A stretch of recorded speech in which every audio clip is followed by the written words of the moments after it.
Goeiemôre julle, Johan van Tonne saam met julle in die Bybel in 1 jaar. En vanoggend kyk ons na so 'n opgewonde gedeelte wat so sentraal is in ons geloof. Jesus het opgestaan. Matteus 28 vers 1 tot 10 is die gedeelte wat ons vanoggend gaan behandel. Ons kan sekerlik aan so baie gebeurtenisse dink wat die loop van geskiedenis verander het. Dinge soos die eerste mens op die maan, die eerste vliegtuig wat suksesvol opgestyg het, die uitvinding van elektrisiteit en my vrou se gunsteling, die skottelgoedwasser. En vanoggend lees ons oor nog so 'n gebeurtenis wat histories akkuraat is en wat die kern is van ons evangelie waarin ons glo en vashou, die opstanding van Jesus Christus.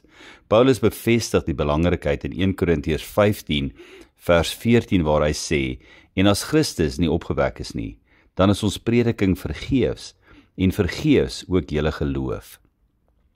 Wat 'n gebeurtenis waar ons sien dat die vroue Maria en Maria Magdalena vroeg die oggend op die 3de dag weer na die graf gegaan het en om na die graf te gaan kyk. Die ander evangelie sê dat hulle speserye saamgevat het om hom te salf. En op pad daarna toe wonder hulle wie die groot klip sal wegrol, sê Markus in hoofstuk 16.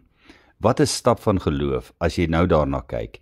En dit is juis wat ek en jy nodig het vir ons redding, is om te glo in hom as ons redder. Dit is wel interessant dat hulle nie op daardie oomblik gedink het aan wat Jesus se woorde was toe hy nog saam met hulle gewandel het nie, waar hy gesê het dat hy op die 3de dag weer sal opstaan. Of dalk het hulle en daarom wou hulle gaan kyk het, juis vroeg die oggend na die Sabbat. En wat 'n gebeurtenis sou nie voor hulle afgespeel het nie. 'n Gebeurtenis wat asemrowend was, maar ook een wat groot vrees gebring het. Daar was 'n groot aardbewing met weerligstrale, 'n engel wat die klip weggerol het en toe daarop gaan sit het. So asof hy sy klein taak nou klaar gemaak het en hy kan nou net gaan sit. Daar was 'n oop graf met iets wat vermis was en dit was juis vir wie hulle weer eerbied en respek wou kon toon het, Jesus Christus van Nasaret, wat nie daar was nie. Die wagte was soos dooies langs die graf. Hulle kon nie praat of beweeg nie, so groot was die oomblik. Met vrees wat die vrouens gevul het, hoor hulle die woorde wat op 'n manier rustigheid bring in hulle harte.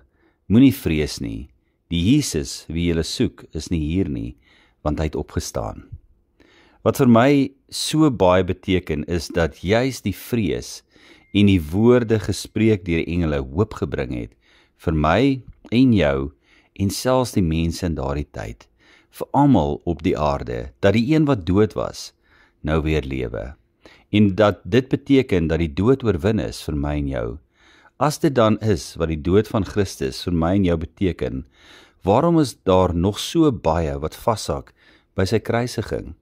Julle sien, die opstanding van Christus verg 'n reaksie van my en jou.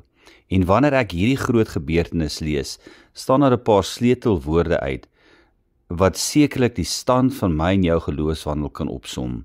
Die eerste is, waar die engel sê, soek.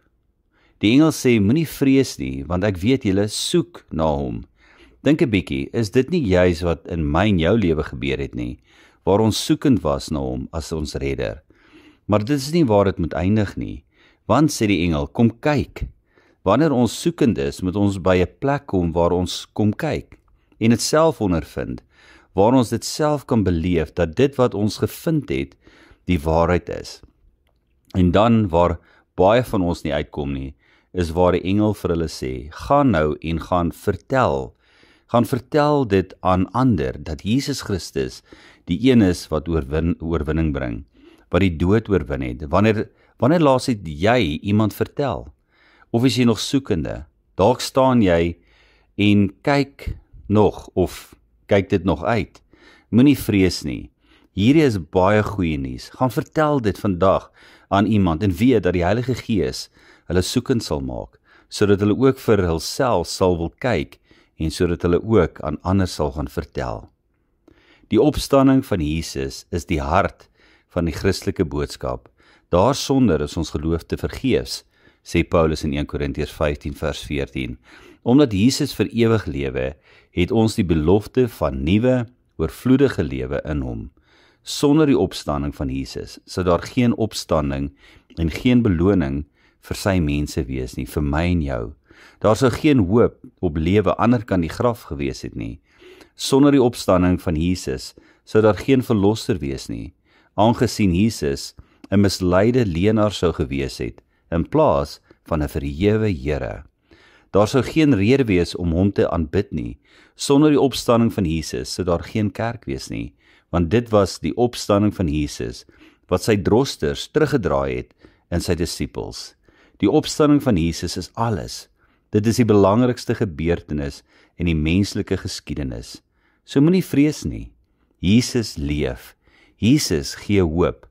Maak seker dat ander die evangelie ken deur die storie duidelik aan hulle te vertel. Mooi dag vir julle.